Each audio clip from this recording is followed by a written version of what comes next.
Striving for Humanity. Halo guys, perkenalkan nama aku Sidki. Kita kembali lagi di podcast Kanwil Kemenkumham Jateng Pas 3 yang. Di podcast ini kita itu membahas segala hal mengenai hukum dan HAM.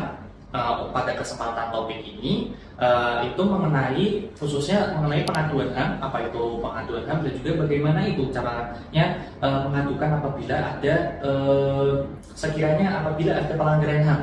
Di sini kita ditemani oleh narasumber kami yaitu Dian Suryaatmaja. Dian. Ya, selamat datang Pak, dan juga apa kabar teman-teman semuanya ya. Semoga suasana hati kalian itu secerah cuaca hari ini. Untuk kabarnya Bapak sendiri gimana Pak? Ya sangat baik, Mas Sidney ya. Oh, sangat baik Pak.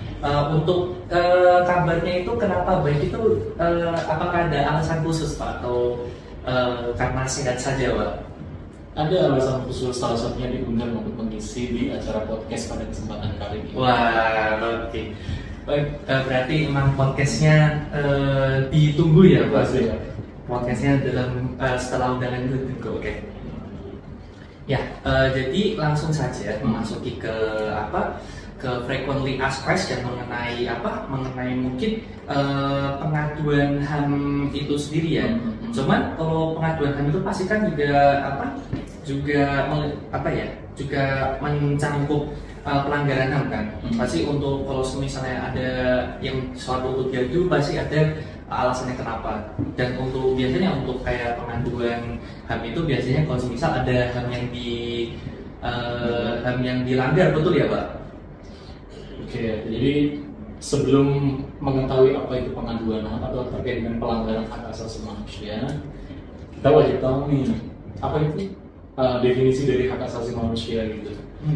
Jadi definisi hak asasi manusia itu sebenarnya sudah termuat dalam Undang-Undang Nomor 39 Tahun 1999 tentang hak asasi manusia, dan juga dalam Permenkumham Nomor 23 Tahun 2022 tentang penanganan dugaan pelanggaran hak asasi manusia.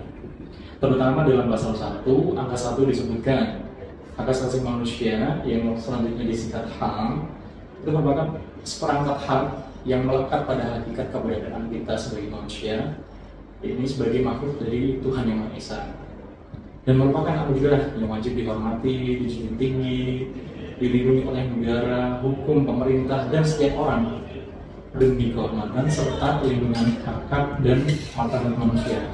Jadi hak asasi manusia itu melekat bahkan sebelum semisal janin itu belum lahir. Jadi janin itu yang masih ada dalam perut atau dalam kandungan si ibu punya hak asasi manusia itu. Nah, selanjutnya kita sudah mengetahui apa itu arti dari hak asasi manusia.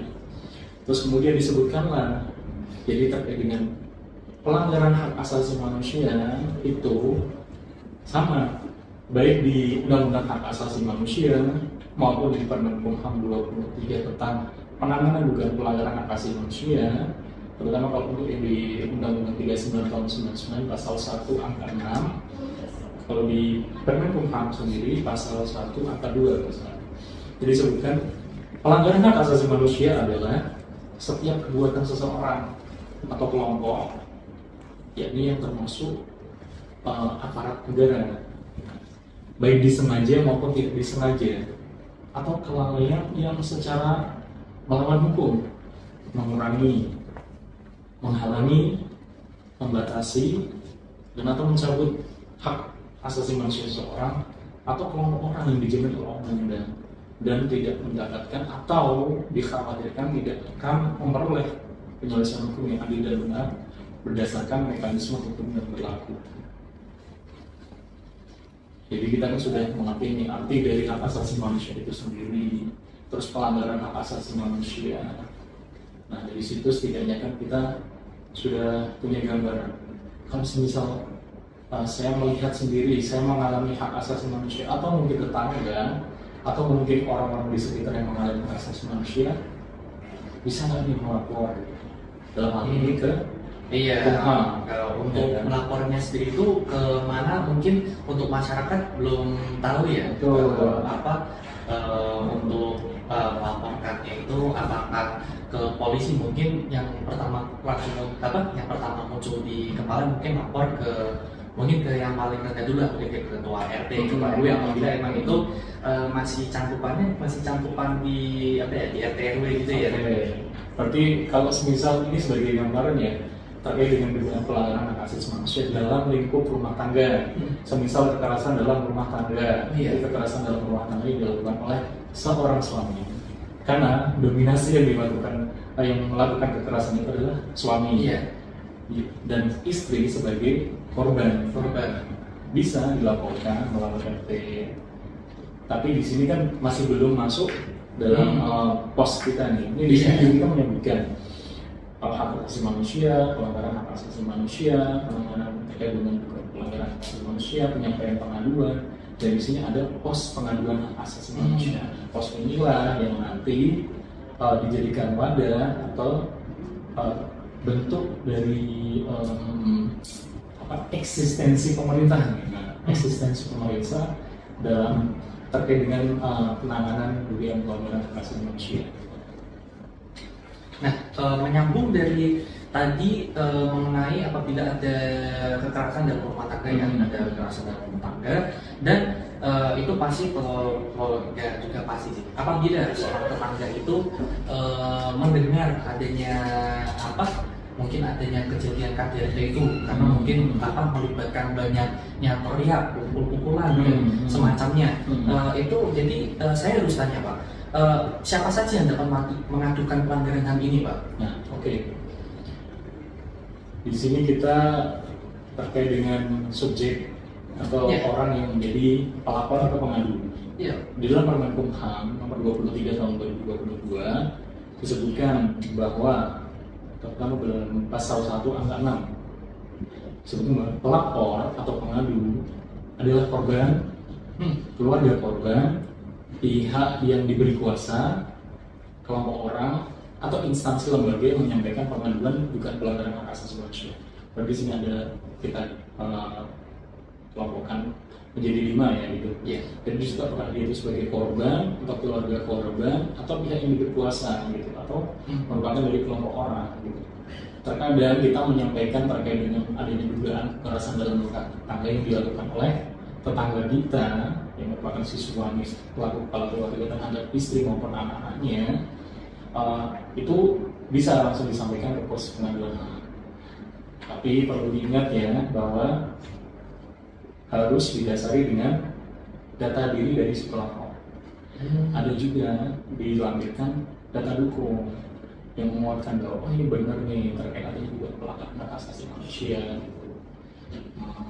Kita tidak mau melihat no-violence justice meskipun dalam lingkungan di era sekarang ini itu memang sangat berpengaruh teknologi itu ya. Nah, pos pengaduan HAM itu sendiri itu bisa terletak di pusat di Dirjen HAM. Kalau di kantor wilayah, di tiap kantor wilayah di masing-masing provinsi di Indonesia, berarti letaknya di ibu kota provinsi maupun UPT unit pelaksana teknis di bawah Kementerian Hukum dan HAM. Dalam hal ini UPT Imigrasi dan UPT Pemasyarakatan yang letaknya bisa lebih dekat dengan masyarakat. Dan juga proses pengaduan yang lain yang sudah bekerja sama dengan kantor wilayah. Biasanya kantor wilayah itu memiliki beberapa gagasan dan inovasi untuk membentuk MOU. Ya, boleh dilanjut. Nah, oke. Jadi terkait dengan pos pengaduan hak asasi manusia, terkait dengan pengaduan hak asasi manusia yang disampaikan oleh pelapor tadi ya, kita kembali ke case yang terkait si tetangga mau menyampaikan pengaduan, ini ada kekerasan dalam rumah tangga nih Pak, gimana nih Pak? Bisa disampaikan, tapi perlu diingat di situ disebutkan juga bahwa dia harus melakukan data diri. Dia itu sebagai apa kedudukan kita melihat juga ya. Jadi tidak serta-merta semua pengaduan yang sampai di Kanwil Kemenkumham akan diproses maupun yang akan diproses dalam hal ini ada indikasi dengan pelanggaran HAM. Karena bisa saja itu berupa pernyataan dari sudut pandang ini saja. Iya, sepihak saja ya Pak. Itu mungkin tidak adil bagi yang terlapor ya. Dan karena itu setiap pengaduan itu pasti akan dilakukan koordinasi ataupun klarifikasi terhadap si terlapor. Terlapornya siapa? Misal dalam kasus tadi adalah si suami yang melakukan KDRT terhadap istri yang merupakan tetangga dari si pengadu atau si pelapor. Itu berarti saya juga harus tanya Pak, kategori tetangga tuh di sini kelompok orang bukan Pak? Kategori tetangga itu karena tetangga itu bukan keluarganya, bukan korbannya, bukan keluarga korban. Itu jadi kategorinya sebagai apa ya kalau misalnya tetangga itu? Apakah tetap masih bisa? Dia kan orang, berarti kan dia adalah bukan korban, bukan keluarga korban, bukan orang yang diberi kuasa, bukan kelompok orang juga bukan. Jadi kalau kelompok itu biasanya seperti ini. Kalau di Kementerian Hukum dan Hak Asasi Manusia itu kan ada Direktorat Jenderal Administrasi Hukum. Jadi terkait dengan pembentukan kelompok atau perkumpulan itu misal kelompok tani, itu kan pasti akan didaftarkan. Kita kadang melihatnya dari sudut itu dulu. Apakah ini resmi atau tidak? Nah, adapun kalau misal kita mengatakan, oh ya sudah, ini data dukungnya menguatkan, data dukungnya sangat menguatkan, adanya objek, terus adanya subjek, terus adanya kronologis lengkap, ini sama kronologis pelapor dan pengadu, kita bisa langsung mengklarifikasi ke terlapor ya ataupun ke pihak terkait. Nah, di sini berarti kita melihat ya dari Permen-Kumham nomor 23 tahun 2022 itu disebutkan ada pihak pelapor yang menyampaikan pengaduannya dari tersangka, terus kemudian pihak terlapor, pihak yang diadukan, diduga melakukan adanya pelanggaran hak asasi manusia. Terus ada juga pihak terkait PT. Pihak terkait itu bisa saja ya instansi pemerintah ataupun swasta. Kalau di Kanwil Kemenkumham sendiri, kita pasti akan berkoordinasinya lebih ke instansi pemerintah. Kenapa? Kenapa bisa terjadi suatu bentuk pelanggaran hak asasi manusia? KDRT, sebutannya sempit ya. Kita naik lagi, misal terkait dengan kehilangan yang tidak dibayarkan haknya, dia sudah lembur. Mungkin dalam 1 bulan beberapa kali. Tapi ketika pada saat pembagian haknya, pembagian upahnya ataupun pembagian gajinya, dia hanya menerima normalnya. Terus kemana haknya gitu? Ya perusahaan tidak memberikan informasi apapun atau mungkin menyembunyikan. Nah ini kita masuk nih. Tapi kalau misalnya tadi itu bisa nggak? Bisa, kita bisa masuk. Tapi harus buat dulu ya kita sampaikan dulu. Berarti itu harus sesuai syarat ya Pak. Syaratnya itu tadi ada identitas pelapor dan juga dokumen pendukung terkait yang peristiwa yang dilaporkan itu ya Pak. Asalkan ada 2 itu bisa melakukan laporan mengenai dugaan pelanggaran HAM ya Pak. Iya. Semuanya bisa menyampaikan laporan atau pengaduan terkait dengan pelanggaran hak asasi manusia. Bisa melalui tadi saya baru sebutkan pos pengaduan HAM atau juga melalui aplikasi Simasa. Melalui aplikasi Simasa. Ya, sistem informasi yang Komnas HAM. Jadi sistem informasi ini base dasarnya adalah website. Jadi semua orang bisa mengakses gitu ya. Bisa mengakses selagi kita terhubung ke internet, kita bisa menggunakan smartphone maupun laptop atau PC kita selagi terhubung ke internet. Dan kita bisa mengaksesnya melalui browser. Di situ nanti akan diarahkan. Q&A di situ disebutkan, dasar hukumnya disebutkan, terus terkait dengan alokasi waktu pada tahapan-tahapan penanganannya disebutkan juga. Tadi juga sempat disebutkan Pak bahwasanya ada instansi betul ya Pak, ada instansi yang bekerja sama dengan Kemenkumham. Itu instansinya apa aja ya Pak? Pada dasarnya kita kan sebagai lembaga eksekutif. Iya. Nah, Kementerian Hukum dan Hak Asasi Manusia itu merupakan kementerian yang merupakan bagian dari eksekutif, dan pemerintah daerah itu adalah partner kita. Biasanya partner kita itu kan pemerintah daerah. Ada juga yang sektor-sektor lembaga hukum, lembaga berbadan hukum, contohnya CPTT yang itu kan penerbitan izinnya juga dari Kemenkumham, ini dari izin ahli. Iya. Itu. Nah, terus kalau untuk kerjasama ada kerjasama kita dengan semisal di kanwil, di beberapa kanwil ada yang bekerja sama karena adanya desa-desa ada. Nah, mereka bekerja sama dengan para pemangku desa. Jadi karena hukum adat yang masih kuat berlaku di provinsi itu, di daerah itu, nah ini potensi untuk dijadikan sebagai inovasi. Dan ini sudah dikukuhkan sih, setahu saya. Berarti lebih ke pengintegrasian hak asasi manusia pada katakanlah emang society yang dituju gitu ya Pak. Karena tadi masyarakat adat kan juga disebutkan bahwa memang budaya adatnya itu kuat dan itu mungkin memang enggak sejalan dengan hak asasi manusia. Jadi itu perlu adanya pengintegrasian hak asasi manusia di situ ya Pak. Apalagi melalui kata-kata tadi dengan kerjasama itu ya Pak. Iya. Ya dari situlah dijadikan sebagai inovasi kita. Inovasi. Betul ya. Meskipun tidak semua di tiap provinsi itu ada yang namanya desa adat, atau mungkin desa-desa yang masih melestarikan hubungan adat. Pasti ada di provinsi-provinsi, misal di Papua ya. Di Papua itu kan mereka masyarakatnya sangat patuh terhadap para pemuka agama, para pendeta-pendeta yang sangat dihormati. Terus di Bali juga ada yang sangat dihormati juga. Kita pasti pernah ke sana juga. Di sana banyak desa adat, ada pemangku adat yang pasti jauh sangat dihormati. Dan kasus-kasus terkait dengan pidana itu minoritas sekarang bisa diselesaikan di desa adat. Berarti apa memang masyarakat adat itu jadi apa ya? Jadi apa?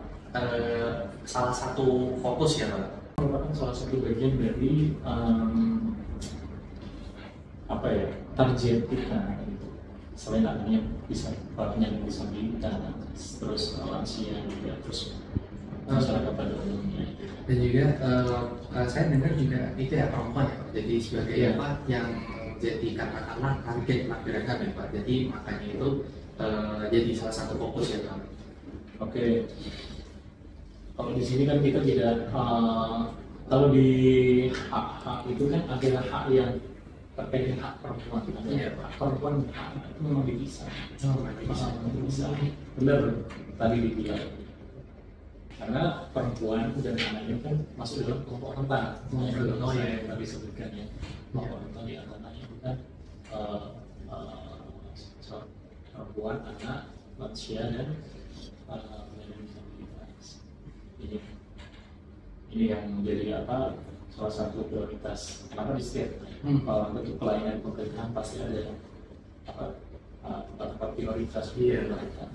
Ada yang tempat duduk dan semacamnya itu ya Pak. Jadi saya selanjutnya tuh harus bertanya Pak, untuk masyarakat ini untuk alur penanganannya itu bagaimana ya Pak?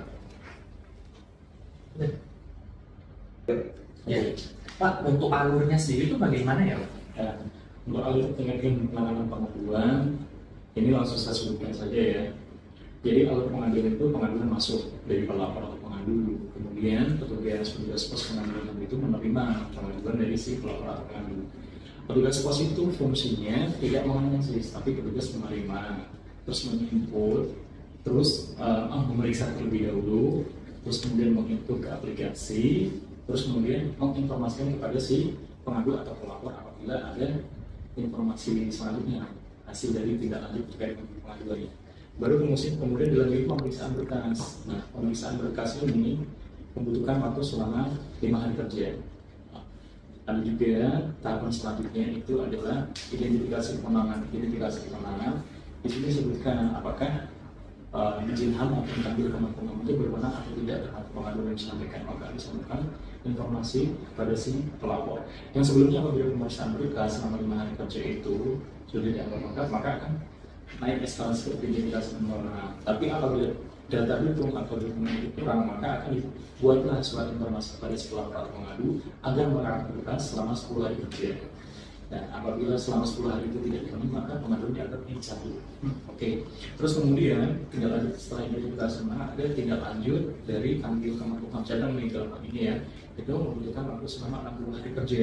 Itu bisa berupa koordinasi, klarifikasi, atau pemeriksaan lapangan maupun discussion yang mengundang berbagai stakeholder gitu.